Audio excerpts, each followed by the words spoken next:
Hi guys! For today's video, katatapos nga lang ni Jonard magtupi ng kanyang mga damit, kaya tinuloy naman ng kanyang kapatid.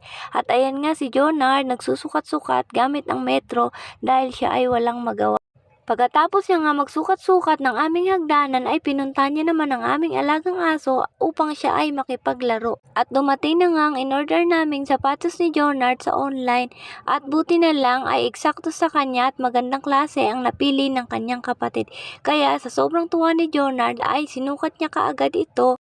Sa murang halaga nga lang ay sulit na ito. Nung nakaraan kasi ang ginamit niyang sapatos ay tumagal sa kanya ng 2 taon na binigay lang din yun ng aming neighbors. Kaya tuwang-tuwa na nga talaga si Jonard at naiisip niya na naman mag-TikTok gamit ang kanyang sapatos.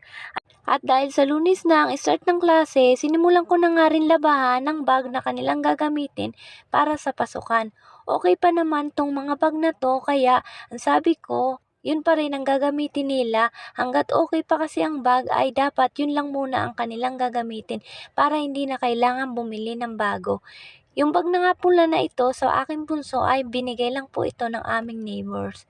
Kaya ayan, denier ko na para mabilis matuyo dahil sa panahon ngayon nag-uulan, kailangan matuyo kaagad dahil sa Monday na ang kanilang pasukan. Pagkatapos ko nga mag-dryer ay hinangil ko na ang mga bag at inutusan ko si Jonard na isabit niya sa taas ang mga bag. At ayan nga, after nga noon, ayan na si Jonard, naglalaro na siya at nagtatakbo-takbo sa labas. Hanggang dito na lang po. Maraming salamat po sa panonood.